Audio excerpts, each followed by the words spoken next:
अस्सलाम वालेकुम, कैसे हो आप सब लोग? उम्मीद करती हूँ सब खैरियत से होंगे।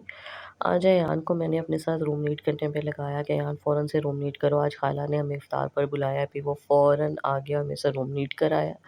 उसके साथ ही कपड़े वॉश होकर आए हुए थे जो मैंने वार्डरोब में सेट करने थे वो सेट किए और उसके साथ-साथ मैंने कपड़े सेलेक्ट भी कर लिए कि कौन से कपड़े आज पहन कर जाने हैं। कपड़े सेट करने के दौरान मुझे ख़्याल आया क्यों ना मेकअप का सामान भी खोल कर देख लिया जाए। बहुत टाइम हो गया था मेकअप तो किया ही नहीं और देखा भी नहीं कि क्या-क्या चीज़ें पड़ी हैं।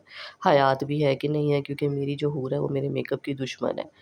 फ़ौरन से मेकअप खोला मैंने और चेक किया जैसे ही मैं मेकअप देख रही थी हूर मैडम तशरीफ़ ले आईं और आकर उसने काम मेरा ये ख़राब कर दिया। उसमें मुझे चीज़ें समेटने में बहुत टाइम लग गया, फ़ौरन से समेट कर तैयार हुए और फिर हम लोग पहुँचे अपनी सिस्टर की तरफ जहाँ पर हमारी टेबल बिल्कुल सेट थी, लेकिन चीज़ें लगना बाकी थी। मैंने कहा भई पहले बच्चों को एक रूम में छोड़ दें टॉयज़ के साथ वरना बच्चों ने टेबल ख़राब कर देनी है। उनको छोड़ दिया हमने रूम में टॉयज़ के साथ जहाँ वो लग गए, उसके साथ ही फिर हम लोगों ने चीज़ें वग़ैरह टेबल पर बाकी अरेंज की और उसके साथ फिर हम लोगों ने अज़ान का इंतज़ार किया। जैसे ही अज़ान हुई फिर हम लोगों ने रोज़ा इफ़्तार किया। अम्मी मेरी भी आई हुई थी और मेरी इधर से मदर इन लॉ भी थी, फादर इन लॉ भी थे। तो बहुत अच्छा लगा, एक बहुत टाइम के बाद हम लोगों ने गेट टुगेदर की थी। इफ़्तार के बाद फिर हम लोगों ने नमाज़ पढ़ी, नमाज़ पढ़ने के बाद फिर मैंने अपनी सिस्टर को बुलाया कि चल भई सारे काम छोड़ दे और आज बैठ के हम बातें करेंगे काफ़ी देर। फिर हम लोग बैठ के बातें करने लगे।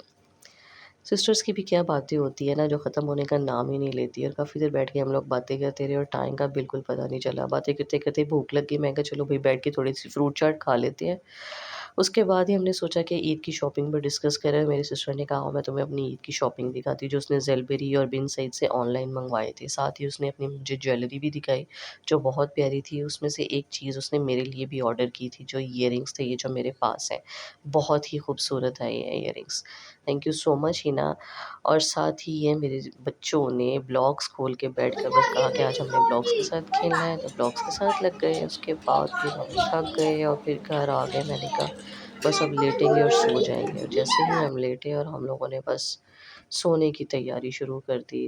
वीडियो कैसी लगी? सब्सक्राइब करें, फॉलो करें, लाइक करें। Thank you.